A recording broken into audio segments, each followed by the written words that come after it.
Ay, magandang araw po ulit sa inyong lahat for our second reading of the day. Tingnan naman po natin kung ano po ang makikita natin sa ating second reading of the day today.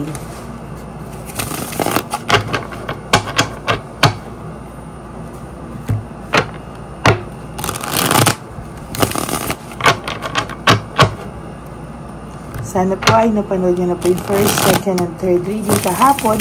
At ang first reading po natin kanina bago po kayo tumalon dito sa ating second reading of the day.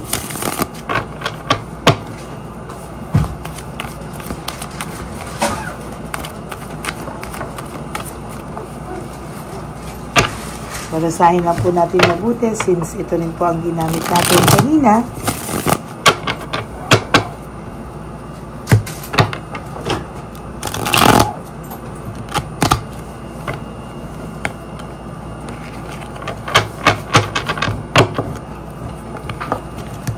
Okay. Pili na po tayo ng 20 cards para po sa ating 1, 2, 3, 4, 5, 6, 7, 8, 9, 10,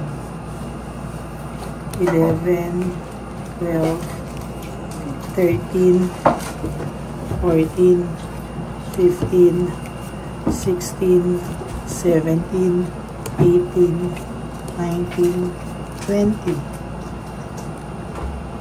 Okay. Pili na po ito po. Tabi muna po natin yung ating mga hindi napili.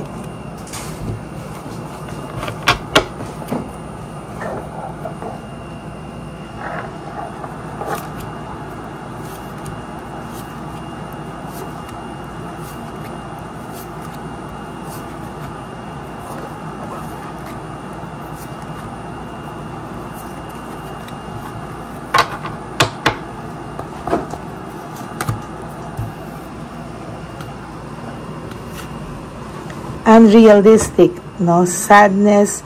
Mayroon po siyang nararamdaman na sadness, no? Pero dinadaan niya lang po sa mga bagay na iniisip na lang po niya or dinadivert niya po yung isip niya na very unrealistic po yung mga iniisip niya para hindi po siya tamaan ng konsensya, no? Sa totoo lang po, ang person na ito ay talagang nag-iisip po ng mga bagay-bagay. Pwede po na sa isip niya, iniisip niya po lahat ng mga yung mga pagkukulang mo or mga kahinaan mo para po hindi po nila maisip, no, yung kakulangan sa buhay nila ngayon or hindi po nila maisip yung mga nangyari sa inyo, no? Sa totoo lang po, itong person na to ay nahihirapan sa mga oras na to. Hindi niya po yan pinapahalata sa inyo, no? Papakita niya pa po sa inyo na mahimbing ang kanyang pagtulog or for some of you nakasama sa bahay. For some of you naman po, papakita niya sa iyong masaya siya, etc. Pero the truth is, malungkot po ang taong ito. Wala pong kakontentuhan ang taong ito at sasabihin ko po sa inyo na ang tao po ito ay hindi po siya makukontento sa mga mangyayari sa buhay niya sa mga susunod na araw sa buhay niya, no?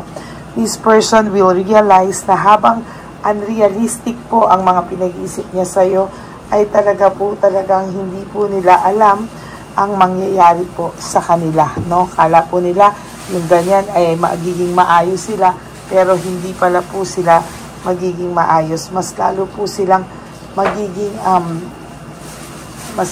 silang masasaktan sa mga darating na araw dahil hindi po nila ine-expect, no, na talagang ang taong ito po ay hindi po nila ine-expect na talagang yan po ay magiging masaklap, no, sa mga susunod na araw, no? Kailangan po tanggapin nila ang totoo, no? Huwag po silang maging unrealistic. Kailangan po ay gawin po nila kung ano po ang nakikita nilang tama. Yan po ang nakikita ko sa kanya right at this very moment, no? may pagmamahal pa po sa iyo ang taong to. Iba lang po talaga ang nakikita ko sa baraha mo recently, no? Parang may kilabot akong nararamdaman. So, feeling ko talaga may gumagalaw po dito sa person mo, no?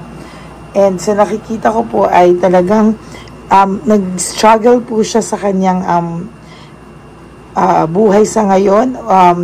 Naging defensive po kasi siya, pero sa totoo lang po, na-challenge din po siya paano niya po lalabanan ito, no?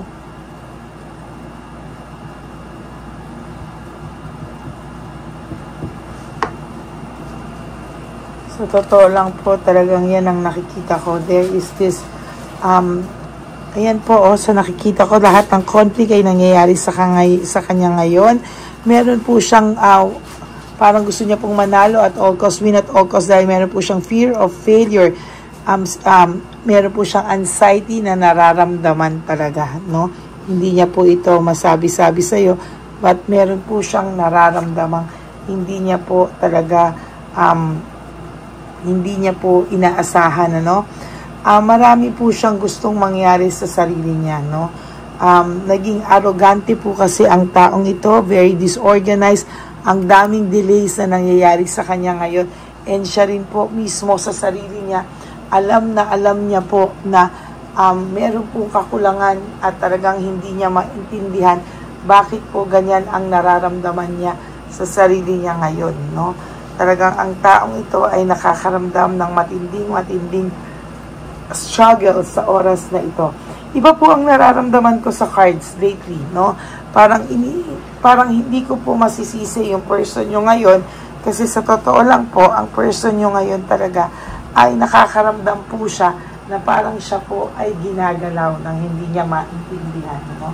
For some reason, ang taong ito ay lumalaban naman po, no? Pero sa paglaban niya po ay talagang nakikita ko po na nag-i-struggle din siya, nahihirapan din po siya, at most of the time natatalo pa rin po siya. Hindi po siya ganon ka-confident sa mga susunod na kaganapan sa kanya. Medyo hirap po siya, no? At talagang mabigat po ang kanyang pakiramdam sa ngayon, no? Hindi niya po akalain to, pero sa totoo lang po ay talagang nahihirapan at nag-i-struggle po ang person niya right at this very moment. Pinipilit niya pong labanan, pero sa nakikita ko po talaga medyo hirap po siyang labanan, no? Hindi niya po akalain na talagang sa nakikita ko sa kanya ay nag-i-struggle po talaga siya at medyo hirap siya sa laban niya ngayon, no? Yan. Hindi po ganun kadali. Sinasabi ko sa inyo, kahit gusto niya po lumaban, pero nahihirapan po ang inyong person. Kung sa feelings, ang taong po ito ay meron naman pong pagmamahal sa iyo, no? Kaya lang po iniisip mo may pagkasa-demonyo po ito, kasi po talagang hindi niya po akalain kung ano po ang kanyang gagawin, no?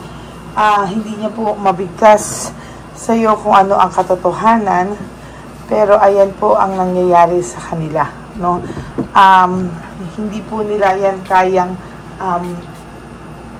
labanan mag-isa, no? Kasi may mga powers talaga, whether naniniwala kayo o hindi.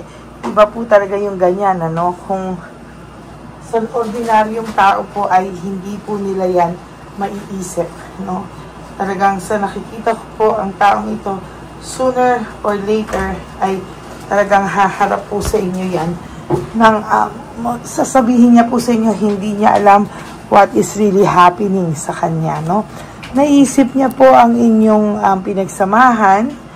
Marami po ditong nangyari kasi nung ginawa niya yun, nagtataka siya bakit parang nung ginagawa niya po yun noon, yung mga kalokohan ganyan, o ginagawa na naman niya ngayon, for some reason hindi niya maintindihan bakit parang ang lakas ng loob niyang gawin. Parang hindi po siya nakukonsensya, parang hindi niya po alam kung ano po ang kanyang gagawin, no? Parang okay lang sa kanya, hindi siya nakukonsensya.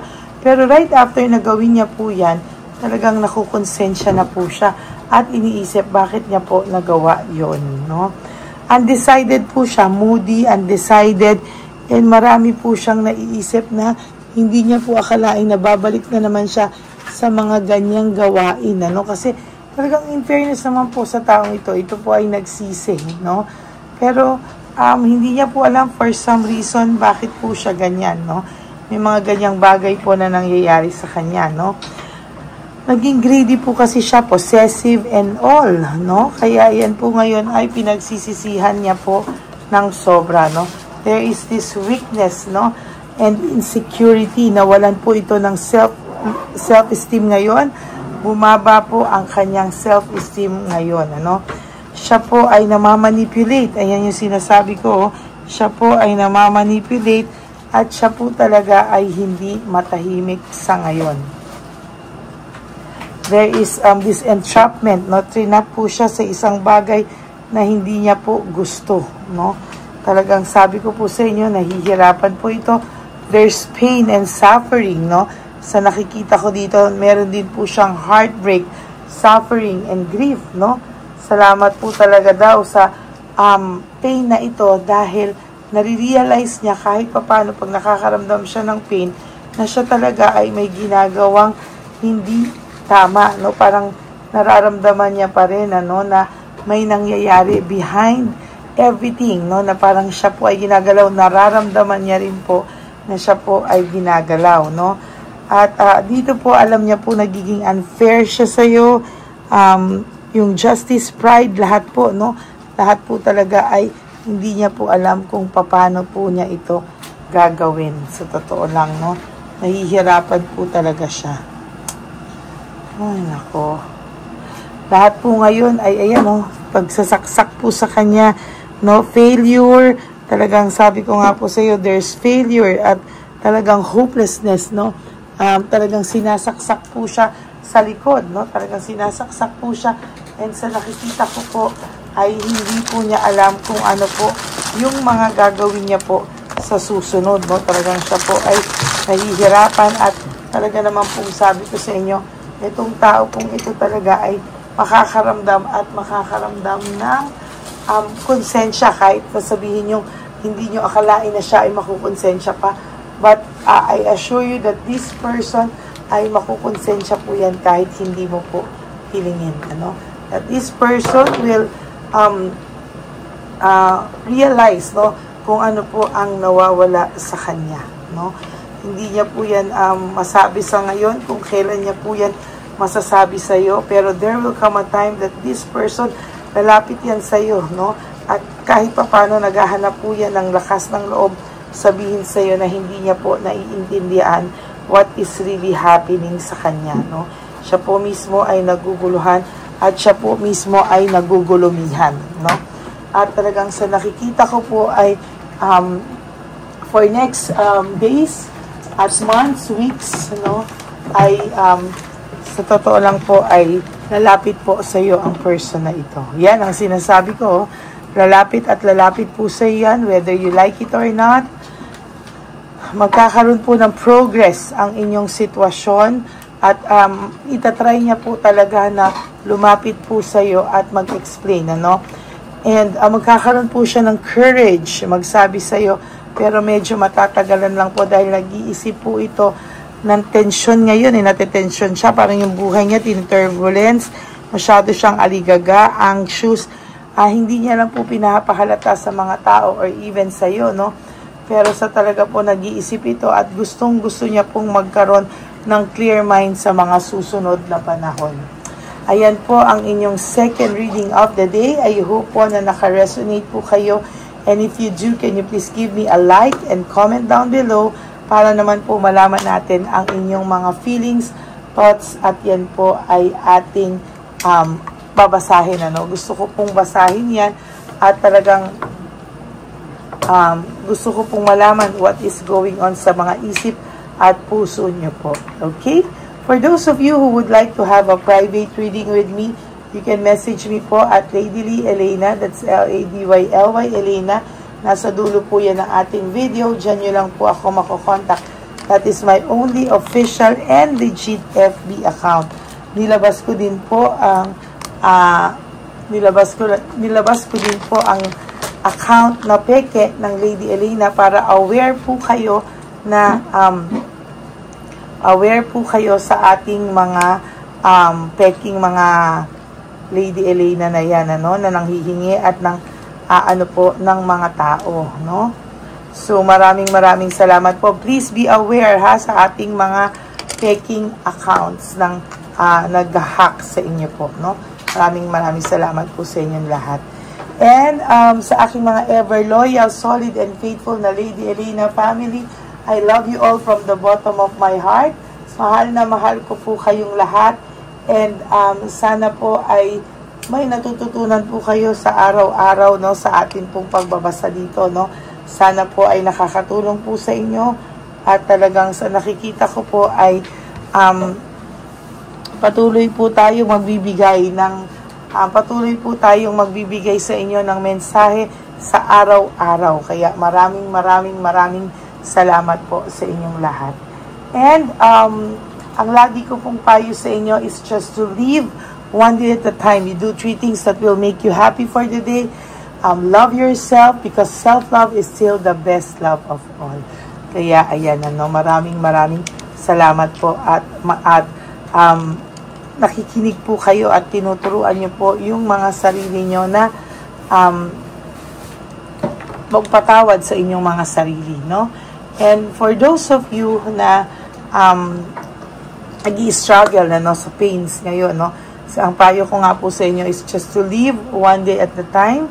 Sabi ko nga po sa inyo, you do 3 things that will make you happy for the day. Enjoy your life, no? And love yourself because self-love is still the best love of all. And you have to realize that life is so short. Don't make it shorter by stressing yourself from all the pains and the heartaches na binigay sa inyo ng kahapon. Just surrender everything to the divine universe and just let go and let God write your life and love story. I will be back for another set of reading. Huwag po kayong malulungkot at ako po ay babalik for another set of reading. For the meantime, mag-relax lang po kayo at mag-enjoy ng inyong araw at kayo po ay babalikan ko ulit for our third reading of the day. Okay?